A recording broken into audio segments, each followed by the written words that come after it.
ከዛ ዶርም እያለን አንድ ቴክስት ደረሰኝ። ምን የሚል ቴክስት? መቼም የዛሬዋን ቀን አትረሻት። ለአንዴና ለመጨረሻ ጊዜ ልታገኘኝ ማትፈልጊ ከሆነ በህይወት አታገኘኝም የሚል ቴክስት ነበር። ለምንድን ነው እንደዚህ አይነት ቴክስት የላከው? እንዳገኘው ፈልጎ ነው። ከዛም አንቺ ተቆጥተሽ ሂጅ። ባልሄድ እኮ ይሞት ነበር። እንዴት? ምክንያቱም የደረስኩበት ሰዓት አደገኛ ሰዓት ላይ ነበር። ምን እያደረገ ነበር የደረሽው? ምን መሰለህ? በመጀመሪያ በጣም ቅር ብሎኛል። ላይክ አታረጉኝም። ላይክ እያረጋችሁኝ አይደለም። ቪው ማሻአላ 4000 5000 ያለው ነገር ግን 40 ሰው 30 ሰው 60 ሰው 20 ሰው ምንድን ነው? ላይክ አርጉኝ፣ አትከፍሉበት። ላይክ አርጉኝ። ሀቂቀታ እኔ ምስኪን እህታችሁ ጓደኛችሁ አይደለሁኝ። ስደተኛ እህታችሁ የመዳም ቅመም አይደለሁኝ። መቼም ሌላ ጋር እየሄድን ማሽቃበጥ ነው ስራችን እንጂ ከበታች ያለን ሰው ከታች ያለን ሰው እስኪ ከፍ ይበል ማለት አናቅም። ግን ትላልቅ ጋር ሄደን ማሽቃበጥ ማሽቋልጥ እንወዳለን ማለት ነው። ለማንኛውም ለምታበረታቱኝና ላይክ ለምታረጉኝ እንዲሁም ሰብስክራይብ ለምታረጉኝ ከልቤ ነው ማመሰግናችሁ። ወዳችኋለሁኝ። አላህ ይጠብቃችሁ። ላይክ እና ሰብስክራይብ የማታረጉ ደግሞ ላይክ እና ሰብስክራይብ አድርጉኝ፣ አትከፍሉበትም። አሰላሙ አለይኩም ወራህመቱላሂ ወበረካቱ። ውድና የተከበራችሁ የበጎ ቤተሰቦችና የአፍላ ፍቅር ወዳጆችና ተከታታዮች እንደምን አላችሁ? ነው ያለሁኝ። አልሐምዱሊላህ ሰላም ነኝ። ዛሬ እንግዲህ ክፍል አፍላ ፍቅር ክፍል 136ን ልክ እንደተለመደው በተለመደው ሰዓት ይዤ መጥቻለሁ። እንግዲህ ጫራኡ ያስበላል የዛሬው ማለት ነው። ጸጋ ከአቤል እጅ ላይ እጄን አላስወግድም ስትል እንግዲህ እህት እናትም ጓደኛም እህትም ልጅም ናት የምትባለው ለዚህ ነው።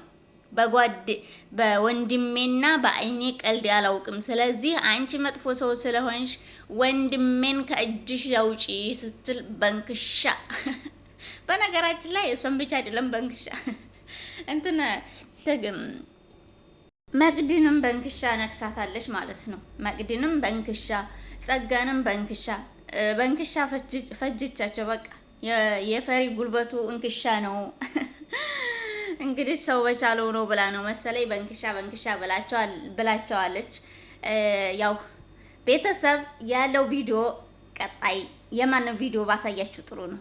ጠብቁኝ። እናንተ ላይክ እና ሰብስክራይብ እያረጋችሁ አበረታቱኝ። እኔ ቀጣዩንም ይጀመጣለሁኝ። አሁን ዳይ ወደ ቪዲዮ። ሄሉ ግን ወይ ለምን አትረጅኝም? አቡሻኒ እንደዚህ የሆንኩኝ ያለሁት እኮ በአንተ ምክንያት ነው። በጣም ስለምወድ ሄሉ፣ እኔም እኮ እወድሻለሁ። ይኸውልህ አንድ ነገር ልንገርህ፣ በግልጽ አማርኛ አንድ ነገር ልንገርህ። እሺ ምንድን ነው? ይኸውልህ በጣም ስለምወድ እቀናለሁ። ቆይ እኔ አንቺ እንድቀኝ ምን አረግኩኝ?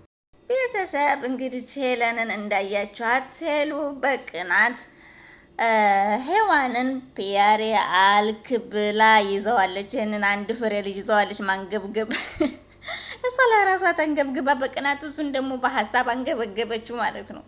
እንደው ፍቅር ምን ያደርግልኝ ብሎ ይሄ ልጅ ማለት ነው አጠገብሽ ድርስ ሳልልም እንዳይልሽ እና የበለጥ ደግሞ እንዳትንገበገቢያት ማለት ነው። ስለዚህ ታሞ ተመሟቅቅ አስቀድሞ መጠንቀቅ የሚባለው ነገር አለና ስለዚህ ተመታመምሽ በፊት ልጁን ከማጣትሽ በፊት አሳምረሽ ያዢ ማለት ነው። ህዊ ማለት የጧቷ የጥንቷ የጓደኛው ጓደኛ እንዲሁም በጣም ብዙ ነገር ያሳለፉ ሲሆኑ አሁን ከአጠገቡ ራቂ ከአጠገቡ አራቅ፣ ላይሽ አልፈልግም ላይህ አልፈልግም የሚባል ነገር የለም። ሄሉ ቢመርሽም ዋጭው ማለት ነው። እነሱ ጥንድ እህትማማቾች ናቸው። ይዋደዳሉ፣ ይከባበራሉ። ስለዚህ ሊለያዩ ወይ ሊራራቁ አይችሉም። የሚቻለውን ነገር ሌላ ነገር ብትጠይቂና ብታደርጊ ነው የሚሻልሽ። ይሄ ተራራቁ ተገነጣጠሩ አለያችሁ አትዩ የሚሰራ ነገር አይደለም። ለማንኛውም እንግዲህ የሷ ነገር እንደዚህ ከሆነ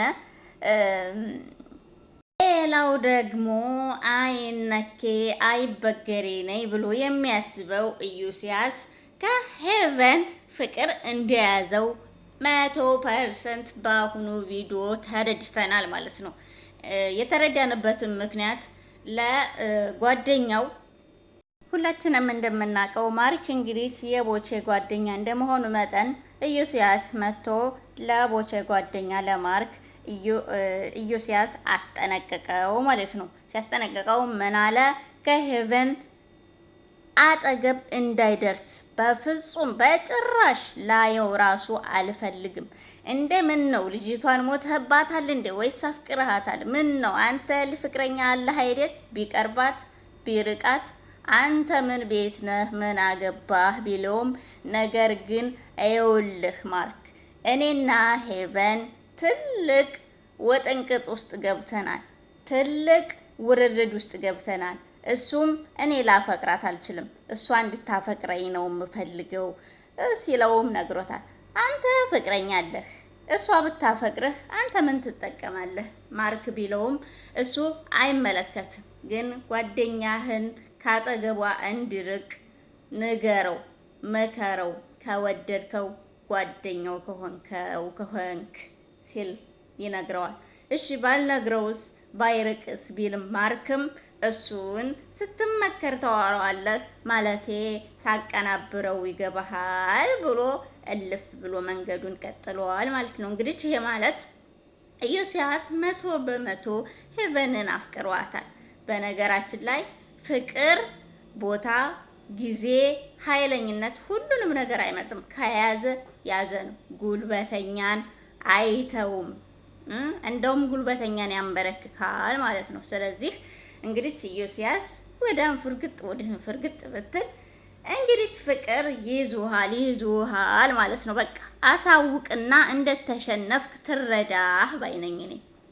ሌላው ደግሞ ሶሲ ጸጋን አስጠነቀቀቻት፣ አስፈራራቻት። ምን ስትል ከአቤል ትርቂያለሽ ወይስ አትርቂም? አቤል ማለት ወንድሜ ነው። ስለዚህ የተጠጋሽበትን ምክንያትና አንቺ ደግሞ ምን አይነት ሰው እንደሆንሽ ስለማውቅ ከወንድሜ